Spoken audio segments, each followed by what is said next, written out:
नमस्कार बच्चों, आज का हमारा विषय है वर्ण विचार। जी हाँ, यह विषय आप पहले भी कक्षाओं में पढ़ चुके होंगे, जिसके अंतर्गत हम उसका परिचय पढ़ते हैं, वर्ण का, परिभाषा, वर्णमाला और उसके भेद। तो देखिए, परिभाषा क्या है वर्णमाला। वर्णमाला को अंग्रेजी में हम अल्फ़ाबेट भी कहते हैं। तो देखो, वर्ण भाषा की सबसे छोटी इकाई को कहते हैं और इन्हीं वर्णों के समूह को वर्णमाला कहते हैं। वर्ण भाषा की सबसे छोटी इकाई होती है, यानी वो हमारी जो भाषा है हिंदी, उसके अंतर्गत आने वाला सबसे छोटा ध्वनि का चिन्ह वर्ण कहलाता है। जैसे मैंने बोला क, जो क है उसमें क जमा अ मिला हुआ है, तो क वर्ण है, अ वर्ण है। ठीक है, तो आगे हम देखेंगे, समझेंगे हमारी देवनागरी क्या है? हिंदी की लिपि है, उसकी वर्णमाला, यानी हिंदी भाषा की वर्णमाला। तो देखिए, स्वर हमारे 11 होते हैं। उसके बाद व्यंजन हमारे 33 होते हैं, जिसमें कुछ संयुक्त व्यंजन भी होते हैं, कुछ आगत व्यंजन भी होते हैं। तो उच्चारण ध्यान से सुनेंगे, क्योंकि एक आयु के बढ़ते रहने से हमारा उच्चारण भी कुछ गलत हो जाता है। तो हम फिर से उसकी पुनरावृत्ति करेंगे कि जो हमारे स्वर व्यंजन है, हमारी वर्णमाला है, उसका उच्चारण किस प्रकार किया जाता है। अ, आ, ई, उ, ऊ, री, ए, ऐ, ओ, औ, अंग, अह। अनुस्वार मैंने बोले अंग, अह। तो देखिए, इस प्रकार से जब लघु है, जो वर्ण है या स्वर है, अगर वो लघु है तो वो बहुत आराम से बोला जाता है, जैसे अ, ई, उ, री, ए, ओ। तो इस प्रकार उसमें हमें ज़्यादा दबाव नहीं देना पड़ता। लेकिन जब हम दीर्घ स्वर बोलते हैं, जैसे आ, ई, ऊ, तो इस प्रकार हमें थोड़ा सा अपनी जो ध्वनि है उस पर दबाव देना पड़ता है।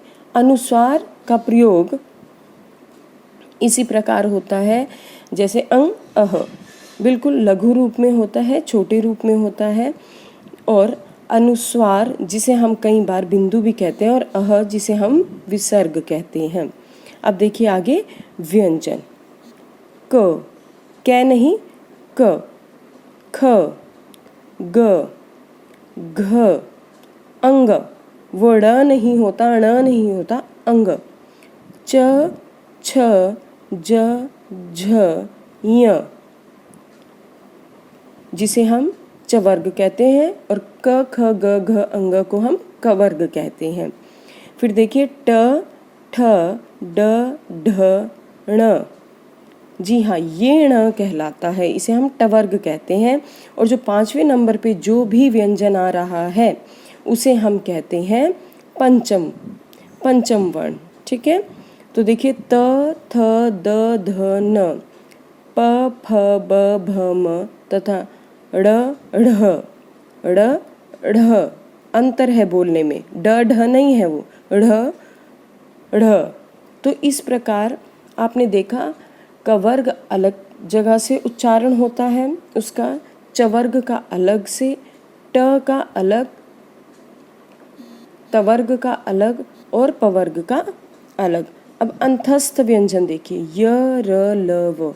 इन्हें हम अर्धस्वर भी कहते हैं, क्योंकि इन्हें बोलने में बहुत कम समय लगता है। ऊष्म व्यंजन, यानी जिनको बोलते हुए हमारे गले में, कंठ में कुछ गर्मी सी पैदा हो, श, श, स, ह। फिर है आगत व्यंजन जो दूसरी भाषा से आए हुए हैं हमारी वर्णमाला में, ज, फ। जी हाँ, हिंदी में फ नहीं होता है, वो आगत व्यंजन है, फ होता है, दोनों होठ मिलते हैं।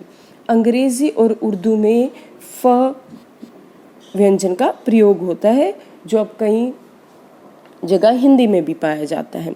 संयुक्त व्यंजन है, यानी 2 व्यंजनों से मिलकर एक व्यंजन बना है, क्ष, त्र, ज्ञ, श्र। संस्कृत में हम इसे ज का उच्चारण करते हैं क्योंकि ये ज और य से मिलकर बना है, लेकिन हम हिंदी में इसका ज्ञ भी उच्चारण कर सकते हैं, गलत नहीं होगा। अब आपने क्या ध्यान देना है, क्या नई चीज़ सीखनी है बोलते हुए कि हमने जो जो व्यंजन का उच्चारण किया क से लेकर और ज्ञ तक, तो वो कहाँ कहाँ से उच्चरित होते हैं हमारे मुंह के भीतर से, तो उसका वर्णन हम आप आगे करेंगे। देखो, सबसे पहले जो कवर्ग है वो आपके गले से आरंभ होता है, गले से होते हुए होठों तक आते हैं हमारे व्यंजन। ध्यान रहे कहाँ से आते हैं, गले से होते हुए होठों तक ये व्यंजन आते हैं। जैसे पूरा जो कवर्ग है वो कंठे होता है, यानी गले से बोला जाता है, कंठ से बोला जाता है। क ख ग घ अंग, क ख ग घ अंग। आप अपने गले पे, नीचे कंठ पे आप हाथ उंगली लगा कर देखें तो वहीं से सारा कंपन पैदा होता है, वहीं से बोला जाता है। फिर देखिए तालव्य, तालव्य यानी तालू से, तालू यानी जब ऊपर का जो हिस्सा है गले से आए और ऊपर जो हमारा सख्त हिस्सा है नाक के नीचे और मुंह के अंदर, तो देखिए उससे पूरा चवर्ग बोला जाता है। च छ ज झ ञ, जो जीभ का बिल्कुल पीछे का भाग है वो ऊपर तालू से टच होता है। मूर्धन्य जीभ मुड़कर बोलती है, इसमें जो जीभ है वो मुड़कर ऊपर तालू पे टच करती है, उसे मूर्धन्य बोलते हैं। पूरा टवर्ग ऐसे ही बोला जाता है, ट ठ ड ढ ण। फिर है दंते। अब यहाँ पर जीभ दांत को हमारे स्पर्श करेगी, त थ द ध न। और ओष्ठ्य होता है जब दोनों होठ मिलकर, अन्य कहीं कुछ भी स्पर्श नहीं होगा, केवल दोनों होठ मिलकर उन व्यंजनों का उच्चारण करते हैं। प फ फ, फूल होता है, फूल नहीं होता। प फ ब भ म। नाक से बोलने वाली ध्वनियाँ हमारी पंचम वर्ण है सारी की सारी, ठीक है। अब आप चित्र के माध्यम से भी देख सकते हैं कि किस उच्चारण, किस व्यंजन का, किस स्वर का कहाँ से उच्चारण होता है। तो आप स्वर को भी यहाँ देख पा रहे होंगे और व्यंजन भी यहाँ पर आपको देखने के मिल रहे हैं। तवर्ग, चवर्ग, टवर्ग का अर्थ है कि वो पूरी पंक्ति, ट ठ ड ढ ण टवर्ग होता है। क ख ग घ अंग कवर्ग होता है। त थ द ध न तवर्ग होता है। च छ झ झ ञ वो चवर्ग होता है। तो इसलिए ये जो वर्ग लिखे हुए हैं इनसे आप शंकित ना हो, इनको समझने का प्रयास करें। वर्ग क्या है, वर्ग यानी उन पांचों व्यंजनों को मिलाकर जो एक पंक्ति बनती है उसे वर्ग यहाँ पर कहा गया है, ठीक है। तो अब देखिए, हम नासिका की बात कर रहे थे। नाक से जितने भी हमारे पंचम वर्ण हैं, अंग, ठीक है, और पंचम वर्ण यानी अंग, य, ण, न, म, इनका उच्चारण नाक या नाक और मुंह दोनों से होता है।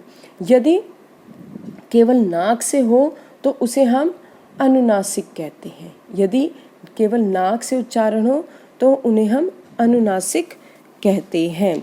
नासिक के ध्वनि का भी हम इन्हें नाम दे सकते हैं, ठीक है।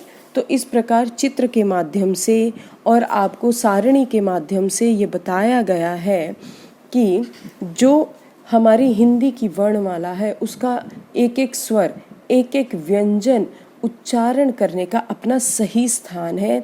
इसलिए हिंदी को वैज्ञानिक भाषा भी कहा जाता है, क्योंकि इसके उच्चारण से, उच्चारण मात्र से ही हम सीख लेते हैं कि उसको किस प्रकार से बोलना है और किस प्रकार से उनका हमें उच्चारण करना है।